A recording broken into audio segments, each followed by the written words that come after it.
The DU men's golf season is on the horizon, and right now we're speaking to head coach Erik Billinger. And, Coach, how excited are you to get things underway?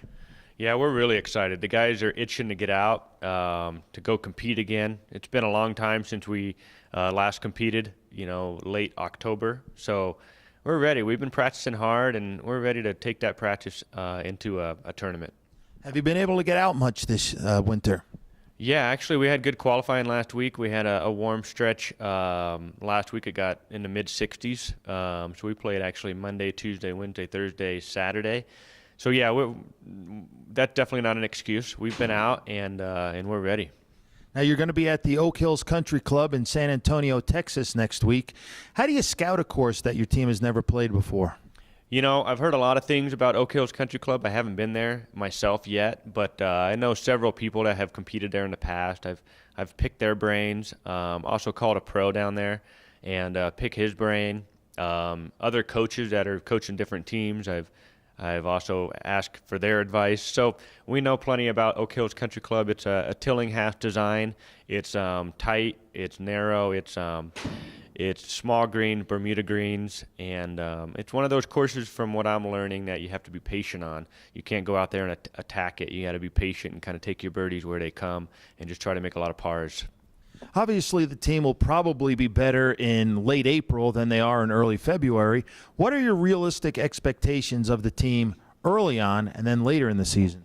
Golf is, when you get on a roll, you get on a roll. So they could be playing better now than they are in April. I mean, for example, Petter tore up qualifying last week and shot 14 under for just a couple of rounds. So he's playing good. A lot of guys are playing really well. So I think we're ready to rock. Now, you had a very good fall season, very good results. First year as the head coach, you've been an assistant for a while. You also played at DU. But how do you think your coaching has evolved from being an assistant to a head coach briefly, and now your first spring season as the head coach? Spring season, the exciting season, so I'm excited for that, obviously, with conference coming up and NCAA's coming up. But as a head coach, I think we're all learning constantly, and I think I'm learning more about each player individually and what kind of makes them tick, or how they need to get motivated, or what they specifically need to work on in their game. So yeah, I'm learning, and it's been fun. Now, football coaches or basketball coaches give rah-rah pep talks, and there's a lot of excitement and emotion. Golf is a calmer sport. What do you say to your team before a tournament? It depends on the guy. I mean, some guys, they just need a little pat on the back and go get them, and don't say much. And some guys, you got to, maybe give them some, a little bit of motivation, kind of a little kick in the butt.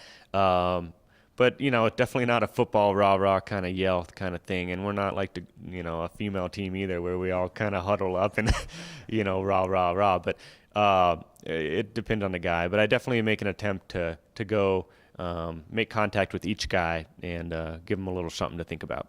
Now, you've won tournaments before. When your golfers are in contention to win a tournament, maybe going into the last round, what's the best advice for you to give a guy like that? You have to show as a coach that you're not nervous. Okay, they can sense what even the coach is feeling. So I just got to stay cool, stay calm, even if they're in contention about to win. Act like I don't even care, maybe, but just be calm, and that kind of rubs off on them. That's the best thing I can do as a coach. I get the sense that there's a lot of potential on this team, and you're eager to get going. Yeah, absolutely. Again, just like last fall, very competitive, 9 guys fighting for those 5 travel spots. So it's tough. So we've had many different lineups, and we have a different lineup again for San Antonio. So it's fun to see who's going to step up and go compete. Can you tell us your lineup for San Antonio? Yeah, absolutely. We're taking Petter and Chris, and then we're also taking Adam, Artie, and Patrick. Sounds good. Good luck, Coach. Yeah, thank you.